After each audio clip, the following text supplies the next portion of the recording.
Max Verstappen's 33-point miracle. The Brazil Gambit. 3 words. That's all it took to make the entire paddock go silent. Max Verstappen stood in front of the cameras after Mexico and said it plainly. "We had no grip. We expect the same problem in Vegas. No spin, no optimism, just brutal honesty from a driver who knows exactly what his car needs to win."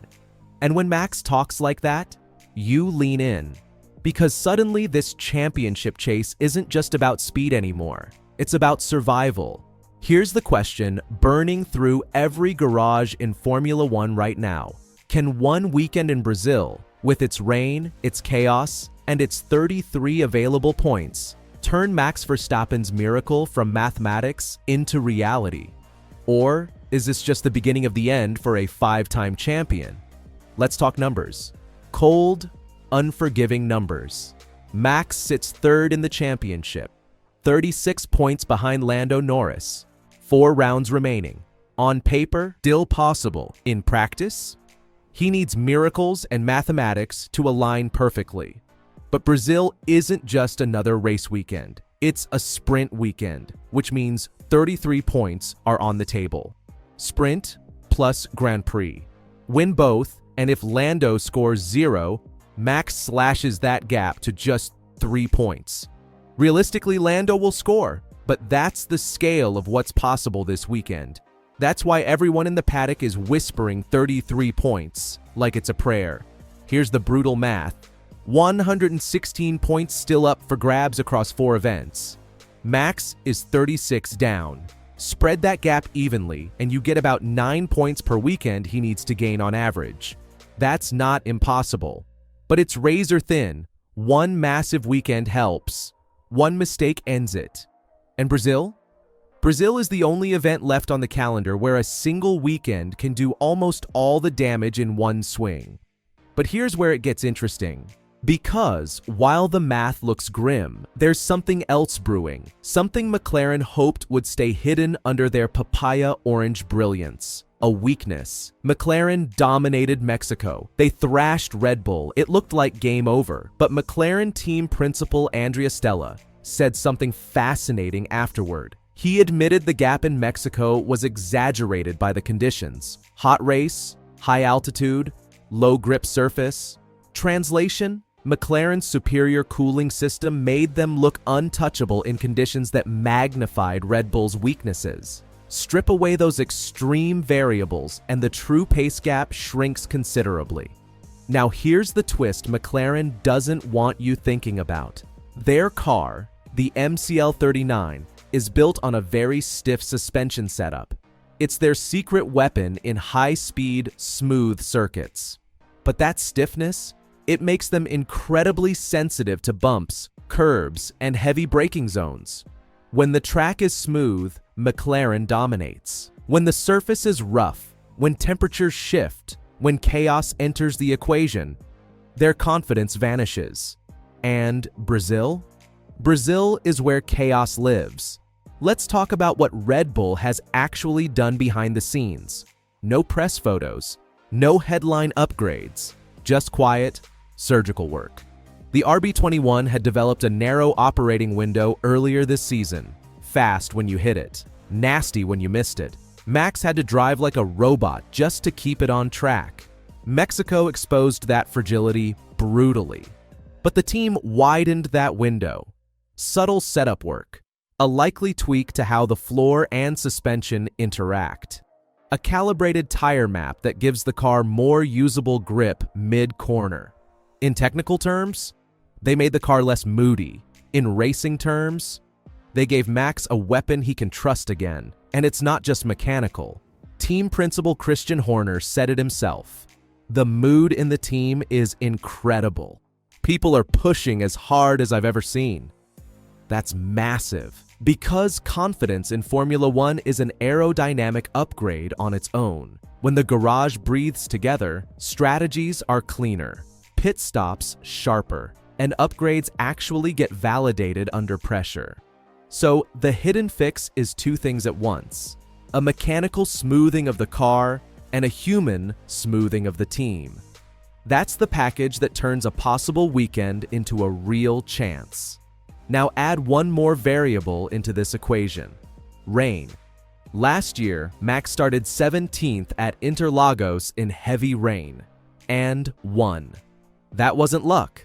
That was a wet weather masterclass. Car control, tire feel, and cold courage under conditions where others panic. When it's wet, aerodynamic advantages blur, straight line deficits shrink, and driver skill amplifies exponentially. The RB21's raw aerodynamic edge matters less. The human element matters more. And the forecasts for this weekend? They're flirting with chaos. Thunderstorms in the sprint window, cooler conditions, possible showers on Sunday. If the weather gods cooperate, that's not just helpful for Max, it's everything. Rain does 4 critical things for him. 1. Neutralizes car gaps. When everyone's slipping, the RB21's deficits shrink dramatically.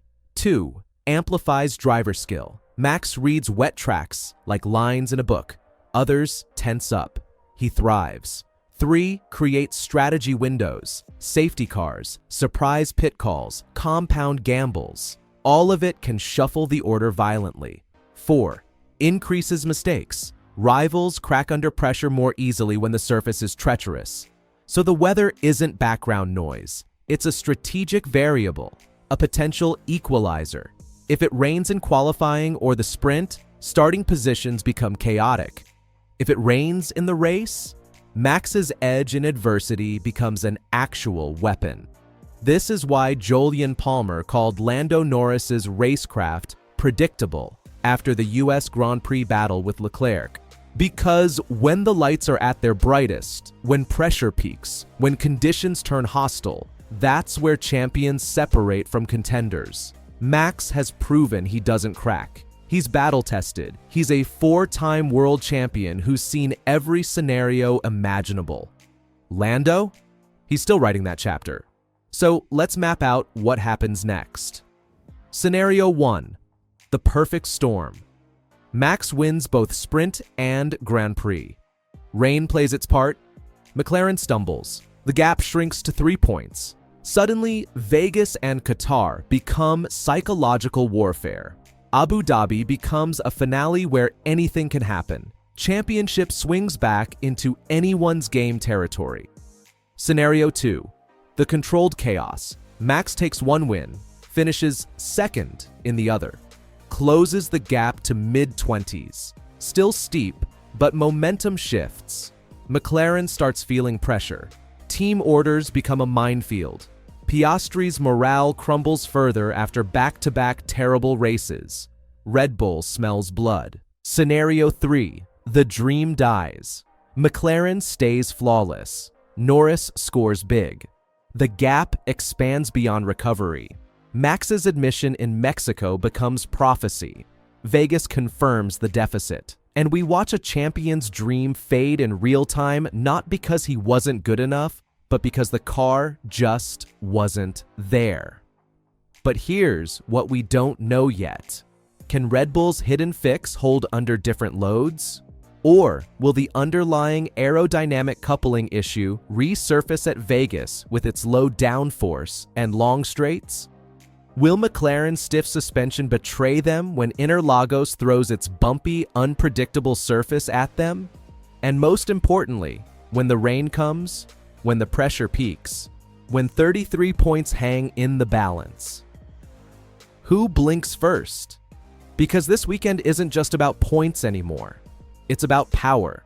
It's about momentum. It's about who can turn chaos into opportunity. Max has the pieces to engineer a miracle. He just needs to make the play. So tell me, is the 33-point miracle happening this weekend? Or is this just a beautiful story we tell ourselves when mathematics and hope collide? Drop your prediction below and hit subscribe, because if Brazil delivers even half the drama it's promising, you'll want to be here for the breakdown. This championship fight, it's far from over.